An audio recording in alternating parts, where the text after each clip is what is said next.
कि Bihar DElEd entrance exam 2024 के लिए कुछ चुनिंदा वीवीआई प्रश्न लेके आए हुए हैं जो आपके एग्जाम्स के लिए काफी इंपॉर्टेंट हैं। आज की सेशन में 70 मोस्ट इंपॉर्टेंट क्वेश्चन हम कवर करवाने वाले हैं और सारा प्रश्न को आपसे याद जरूर कर लीजिएगा। तो चलिए शुरू करते हैं आज की सेशन को। अपने क्लास को लाइक करके आप सभी अपने दोस्तों में शेयर इसे जरूर कीजिएगा। तो चलिए शुरू करते हैं। आज का पहला क्वेश्चन है, किस गुरु ने धार्मिक प्रमुख को नामांकित करने के लिए प्रथा को बंद कर दिया? अगर इन सेट में किसी भी क्वेश्चन का आंसर पता हो तो अपना आंसर आप सभी नीचे कमेंट बॉक्स में बता सकते हैं। तो right answer option number B हो जाएंगे, गुरु गोविंद सिंह ने किया था। ध्यान रखिएगा आप सभी, option number B correct answer रहेंगे। देखिए, गुरु गोविंद सिंह जो कि फिर सिखों के 10वें गुरु थे और अंतिम गुरु थे जिसने खालसा पंथ की स्थापना भी की थी। अगर क्वेश्चन आपसे से पूछ लिया जाए कि सिख धर्म के संस्थापक कौन थे तो याद रखिएगा आप सभी गुरु नानक देव थे। अगला क्वेश्चन देख लीजिए, बिहार केसरी, बिहार केसरी के नाम से किसे जाना जाता है? राइट आंसर ऑप्शन में से जाएंगे श्री कृष्ण सिंह को। श्री कृष्ण सिंह को बिहार केसरी कहा जाता है। इंपॉर्टेंट क्वेश्चन रहेंगे आपके एग्जाम्स के लिए। अगला क्वेश्चन कर लेते हैं, महात्मा गांधी ने भारत छोड़ो आंदोलन कब शुरू किया? तो ये आंदोलन शुरू किया गया था 8 अगस्त 1942 को। ध्यान रखिएगा आप सभी, महात्मा गांधी जी के द्वारा शुरू किया गया था भारत छोड़ो आंदोलन। क्लियर है? अगला क्वेश्चन देखिए, ग्रामीण आवास योजनाओं के लाभार्थियों को डैश के द्वारा राशि उपलब्ध कराई जाती है? तो ग्रामीण आवास योजनाओं के लाभार्थियों को किसके द्वारा जो कि फ्रेंड सहायता राशि उपलब्ध कराई जाती है? तो right answer option number D हो जाएंगे, प्रत्यक्ष लाभ अंतरण के द्वारा की जाती है। ध्यान रखिएगा आप सभी, डी राइट आंसर रहेंगे। अगला क्वेश्चन कर लेते हैं, नर्मदा नदी निम्नलिखित में से किस स्थान से निकलती है फ्रेंड? चलिए क्वेश्चन 5 के लिए आपसे राइट आंसर बताएंगे कि नर्मदा नदी जो है फ्रेंड ये किस स्थान से निकलती है? तो ये निकलती है अमरकंटक की पहाड़ी से। ध्यान रखिएगा आप सभी, option number D right answer हो जाएंगे। नर्मदा पश्चिम की ओर बहने वाली नदी है। ध्यान रखिएगा, पूर्व से पश्चिम की ओर बहने वाली नदी है जो कि खंबात की खाड़ी यानी कि कहे तो अरब सागर में गिरती है। अगला क्वेश्चन देख लीजिए, निम्नलिखित में से किस राज्य में भारत का सबसे बड़ा वन क्षेत्र है? देखिए, भारत का सबसे बड़ा वन क्षेत्र जो है वो आपका है मध्य प्रदेश, जिसे वनों का प्रदेश भी कहा जाता है। ध्यान रखिएगा आप सभी। और सबसे कम की बात किया जाए तो हरियाणा हो जाएंगे, हरियाणा हो जाएंगे। ध्यान रखिएगा HR। अगला क्वेश्चन देख लीजिए, सत्य शोधक समाज किसके द्वारा स्थापित किया गया था? तो सत्य शोधक समाज के संस्थापक थे ज्योतिबा फूले। ऑप्शन में बी राइट आंसर रहेंगे। याद रखिएगा आप सभी, किसके द्वारा किया गया था? ज्योतिबा फूले के द्वारा किया गया था। अगर ये पूछ लिया जाए कि इसकी स्थापना कब हुई थी फ्रेंड तो याद रखिएगा आप सभी 1873 में इसकी स्थापना की गई थी। अगला देखिए, टिहरी बांध निम्नलिखित में से किस राज्य में स्थित है? ये स्थित है उत्तराखंड राज्य में। याद रखिएगा, टिहरी बांध जो है फ्रेंड ये उत्तराखंड राज्य में स्थित है और ये सबसे ऊंचा बांध है। ध्यान रखिएगा, सबसे ऊंचा बांध है टिहरी बांध। याद रहेगा आप सभी को, सबसे ऊंचा बांध है टिहरी। अगला क्वेश्चन देख लीजिए, अगला क्वेश्चन है क्वेश्चन नंबर 9, निम्नलिखित में से कौन सा दिन संयुक्त राष्ट्र द्वारा मानवाधिकार दिवस के रूप में मनाया जाता है?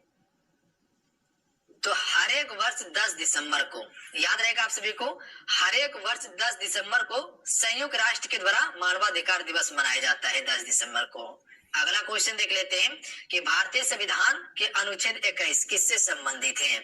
चलिए ऑप्शन को पढ़िएगा आप सभी, आंसर कीजिएगा। क्वेश्चन नंबर 10 के लिए राइट आंसर क्या होगा? भारतीय संविधान का अनुच्छेद 21 जो है वो किससे संबंधित है? और आपसे बताइएगा अनुच्छेद 17 जो है ये किससे संबंधित है? नीचे कमेंट करके बताइएगा। हमें उम्मीद है कि आप सभी इस क्वेश्चन का आंसर कर लीजिएगा। अनुच्छेद 17 किससे संबंधित है? तो यहाँ याद रखिएगा आप सभी, याद क्या रखना है कि भारतीय संविधान का अनुच्छेद है जो संबंधित है जीवन का अधिकार, व्यक्तिगत स्वतंत्रता, निजता का अधिकार से संबंधित है। याद रहेगा, जीवन का अधिकार, व्यक्तिगत स्वतंत्रता, निजता का अधिकार से संबंधित है। और अनुच्छेद 21 के तहत ही आप अपने इच्छा के अनुसार शादी भी कर सकते, विवाह कर सकते हैं। अगला क्वेश्चन देख लीजिए, अगला क्वेश्चन है भारतीय इतिहास में निम्नलिखित में से किस आंदोलन को स्वतंत्रता का पहला युद्ध कहा जाता है? तो देखिए, स्वतंत्रता का पहला युद्ध किसे कहा जाता है? आप सभी को पता भी होंगे, 1857 के विद्रोह को। ध्यान रखिएगा आप सभी, ए राइट आंसर हो जाएंगे। देखिए ये विद्रोह की शुरुआत 10 मई को मेरठ से किया गया था। कहां से? मेरठ से। ध्यान रखिएगा आप सभी। और ये कहां तक फैला था? दिल्ली तक फैला था। दिल्ली तक फैला था। उस समय जो कि दिल्ली का सुल्तान कौन था? शासक कौन था? बहादुर शाह द्वितीय था। ध्यान रखिएगा। और इसी विद्रोह में जो कि फिर बहादुर शाह द्वितीय को क्या किया गया था? अंग्रेजों के द्वारा बंदी बनाया गया और उसे कहा ले गया था? रंगून ले गया था। वहीं पर उसका समाधि स्थल है। ये क्वेश्चन कई बार पूछा गया है। या तो क्वेश्चन ये पूछा गया है कि भारत का अंतिम मुगल बादशाह कौन था? तो बहादुर शाह द्वितीय था। या बहादुर शाह जफर भी आता है। 1922 में ही चोरा चोरी कांड घटना हुआ था। ध्यान रखिएगा आप सभी। और साइमन कमीशन जो कि फिर 1927 से 28 में ही भारत आया हुआ था। अगला क्वेश्चन देख लीजिए। अगला क्वेश्चन है, भारत में निचले सदन लोकसभा के लिए चुनाव लड़ने के लिए न्यूनतम आयु है। लोकसभा को निचले सदन कहा जाता है और राज्यसभा को उच्च सदन कहा जाता है। ध्यान रखिएगा आप सभी। लोकसभा को निचले सदन और राज्यसभा को उच्च सदस्य कहा जाता है। तो लोकसभा के लिए चुनाव लड़ने के लिए उम्र आपका 25 वर्ष होना चाहिए और इसका कार्यकाल जो है कि 5 राज्यसभा उच्च सदन होता है और इसका कार्यकाल जो होता है 6 वर्ष का होता है। और इसका चुनाव लड़ने के लिए जो कि फिर इससे अगर चुनाव लड़ते हैं या प्रधानमंत्री बनते हैं तो उम्र कम से कम 30 वर्ष होना चाहिए आपका, तब आप इसमें राज्यसभा से चुनाव लड़ सकते हैं। अगला क्वेश्चन देख लीजिए। अगला क्वेश्चन है, भारतीय सेना ने किस राज्य केंद्र शासित प्रदेश में गुलमर्ग के प्रसिद्ध स्की रिसोर्ट में सबसे ऊंचे आइकॉनिक नेशनल फ्लैग की आधारशिला रखी है? तो ये रखा गया है जम्मू कश्मीर में। ध्यान रखिएगा, जम्मू कश्मीर एक केंद्र शासित प्रदेश है। अगला क्वेश्चन देखिए, निम्नलिखित में से कौन सा देश औद्योगिक क्रांति से गुजरने वाला पहला देश था? तो ये है ब्रिटेन। ध्यान रखिएगा आप सभी। कौन सा देश है? ब्रिटेन देश है। अगला क्वेश्चन कर लेते हैं, कादम्बरी के लेखक कौन है? चलिए क्वेश्चन 15 के लिए आपसे राइट आंसर बताएंगे। कादम्बरी के लेखक कौन है? बाण भट्ट है। ऑप्शन में डी राइट आंसर है आप सभी का। अगला है, वंदे मातरम के लेखक कौन है फ्रेंड? क्वेश्चन नंबर 16 के लिए आपसे राइट आंसर बताएंगे। तो इसका right answer option number D देंगे, बंकिम चंद्र चट्टोपाध्याय के द्वारा वंदे मातरम लिखा गया है। अगला क्वेश्चन कर लेते हैं फ्रेंड। अगला क्वेश्चन है कि डैश बाजीराव द्वितीय के दत्तक पुत्र कौन थे जो उनकी पेंशन और पदवी से वंचित कर दिए गए थे? कौन बाजीराव द्वितीय के दत्तक पुत्र थे जो उनकी पेंशन और पदवी से वंचित कर दिए गए थे? तो इसका नाम था नाना साहब। ध्यान रखिएगा आप सभी। नाना साहब जो कि फिर ये बाजीराव द्वितीय के दत्तक पुत्र थे जिससे उनकी पेंशन और पदवी से भी वंचित किया गया था। दोनों चीज से हटा दिया गया था, ना पेंशन दिया जा रहा था ना उसको पदवी दिया गया था। स्वतंत्रता के बाद भारत में इस्पात संयंत्र के किस समूह की स्थापना की गई थी? तो स्वतंत्रता के पश्चात जो है कि भारत में जो कि इस्पात संयंत्र की स्थापना की गई थी, भिलाई हो गया, दुर्गापुर हो गया, राउरकेला हो गया। तो ये 3 था। ध्यान रखिएगा आप सभी, याद रहेगा। ऑप्शन में सी राइट आंसर रहेंगे। अगर यही क्वेश्चन आपसे इसे पूछ लिया जाए कि भिलाई जो है फ्रेंड ये किस राज्य में है, तो ध्यान रखिएगा छत्तीसगढ़ में है, दुर्गापुर पश्चिम बंगाल में है, राउरकेला उड़ीसा में। इसकी स्थापना 1959 में हुआ था। दुर्गापुर की स्थापना भी 1959 में हुआ था, पर भिलाई की स्थापना 1955 में किया गया था। ध्यान रखिएगा आप सभी। अगला क्वेश्चन कर लेते हैं, इतिहासकारों द्वारा प्रथम विश्व युद्ध को क्या नाम दिया गया था? इतिहासकारों द्वारा प्रथम विश्व युद्ध को क्या नाम दिया गया था? महायुद्ध नाम दिया गया था। ध्यान रखिएगा आप सभी। ऑप्शन में सी राइट आंसर हो जाएंगे। देखिए प्रथम विश्व युद्ध की बात किया जाए तो इस युद्ध की शुरुआत 1914 में, ध्यान रखिएगा 1914 में शुरू हुआ था और 1918 तक ये युद्ध चला था। ध्यान रखिएगा, जिसे महायुद्ध कहा गया था। और वहीं दूसरे युद्ध की बात किया जाए तो वो 1939 में शुरू हुआ था। तो क्वेश्चन पूछा गया था। अगला क्वेश्चन है कि गुलाम वंश की स्थापना किसने की? तो कई बार आपसे को बताया है कुतुबुद्दीन ऐबक के द्वारा किया गया है। इसको कुतुबुद्दीन ऐबक कर लीजिएगा। अगला क्वेश्चन देख लीजिए, भारतीय राष्ट्रीय सेना का गठन किस देश में हुआ था? तो देखिए भारतीय राष्ट्रीय सेना का जो गठन किया गया था वो सिंगापुर देश में किया गया था। तो याद रखिएगा आप सभी, option number D right answer रहेंगे। और यह गठन किया गया था 1942 में किसके द्वारा? मनमोहन सिंह के द्वारा किया गया था। ध्यान रखिएगा, मनमोहन सिंह के द्वारा किया गया था। अगला क्वेश्चन देखिए, भारत में मानसून की अवधि औसतन डैश अवधि का होता है? तो भारत में मानसून की अवधि जो होता है फ्रेंड वो 100 से लेके 120 दिन का होता है। याद रखिएगा आप सभी, लमसम 3 मंथ का कहे तो हो सकता है या 4 मंथ तक होता है, ध्यान रखिएगा आप सभी, 100 से 120 तक होता है, 3.5 से 4 मंथ का। अगला क्वेश्चन देख लीजिए, असहयोग आंदोलन में गिरफ्तार किए गए पहले नेता कौन था? तो देखिए सबसे पहले ये समझ लीजिए असहयोग आंदोलन की शुरुआत जो हुई थी फिर ये कब हुई थी। तो इस आंदोलन का शुरुआत महात्मा गांधी जी के द्वारा 1920 में किया गया था और 1922 में इसे वापस ले लिया गया था। किस कारण से? चोरा चोरी कांड के कारण से। 1922 में इसे वापस लिया गया था चोरा चोरी कांड के कारण, जो कि गोरखपुर में घटित हुआ था। क्या किया गया था वहां पे? तो पुलिस स्टेशन में आग लगा दिया गया था, जिसके कारण से महात्मा गांधी जी के द्वारा असहयोग आंदोलन को वापस लेना पड़ा था। तो इसमें पहला नेता जो गिरफ्तार हुआ था वो आपका महात्मा गांधी ही हुआ था, ध्यान रखिएगा आप सभी।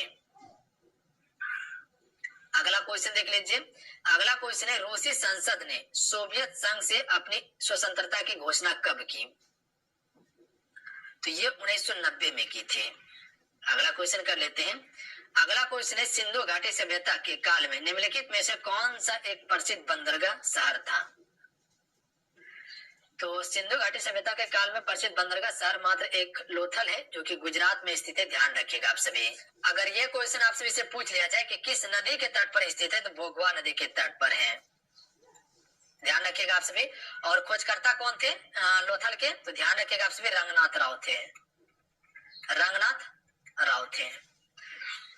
अगला क्वेश्चन है हिटलर किस देश का तानाशाह था? तो हिटलर जर्मनी का तानाशाह था, ध्यान रखिएगा, option number D right answer है।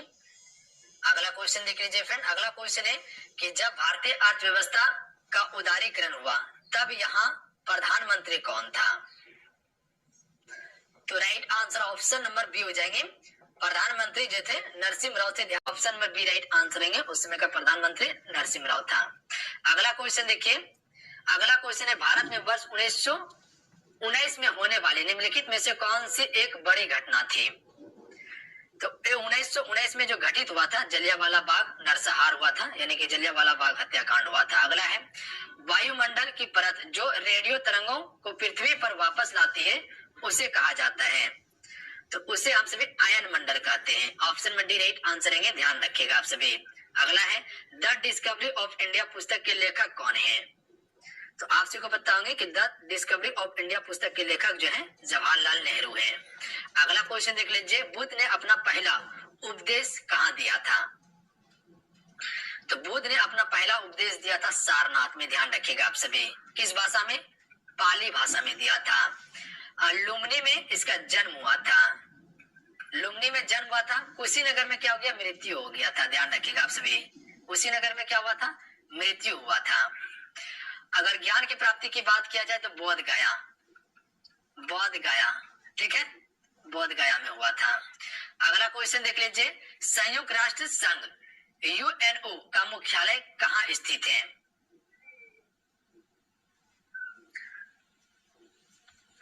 तो राइट आंसर ऑप्शन में से जाएंगे न्यूयॉर्क में स्थित है संयुक्त राष्ट्र संघ का मुख्यालय। अगला क्वेश्चन देख लीजिए, मार्ग जिसे अटल सुरंग के रूप में जाना जाता है डैश दर्रे से गुजरता है, option number C correct answer रहेंगे। अगला क्वेश्चन है भारत का अंतिम मुगल सम्राट कौन था? तो अभी क्वेश्चन बताए थे कि 1857 की क्रांति में जो कि फिर अंग्रेजों ने इसे पकड़कर कहा ले गया था? रंगून ले गया था। तो भारत का अंतिम मुगल सम्राट जो था बहादुर शाह द्वितीय या बहादुर शाह जफर भी इसका नाम होता है, बहादुर शाह जफर भी इसका नाम रहता है ऑप्शन में, तो कंफ्यूजन नहीं कीजिएगा। अगला है निम्नलिखित में से किस शासक को भारत का नेपोलियन कहा जाता है? तो देखिए भारत का नेपोलियन जो कहा जाता है समुद्रगुप्त को कहा जाता है, समुद्रगुप्त को भारत का नेपोलियन कहा जाता है जो गुप्त वंश से संबंधित है। अगर यही क्वेश्चन पूछ लिया जाए आप सभी से कि गुप्त वंश के संस्थापक कौन थे, तो श्री गुप्त थे गुप्त वंश के संस्थापक, ध्यान रखिएगा आप सभी। अगला क्वेश्चन है सारे जहां से अच्छा हिंदुस्तान हमारा के लेखक कौन है? तो इसके लेखक है मोहम्मद इकबाल। अगला क्वेश्चन देख लीजिए, अगला क्वेश्चन है निम्नलिखित में से कौन सा सूक्ष्म जीव पेचिश का कारण बनता है? फ्रेंड चलिए बताएंगे इनमें से कौन सा सूक्ष्म जीव जो है फ्रेंड पेचिश का कारण बनता है। इंपॉर्टेंट क्वेश्चन रहेंगे आपके एग्जाम्स के लिए। तो right answer option number A हो जाएंगे, वायरस बनता है। ध्यान रखिएगा आप सभी, कौन बनता है? वायरस। अगला है पारिस्थितिकी शब्द किसने गढ़ा था? तो पारिस्थितिकी शब्द जो गढ़ा था, तो राइट आंसर ऑप्शन में हो जाएंगे अर्नेस्ट हैकेल ने गढ़ा था।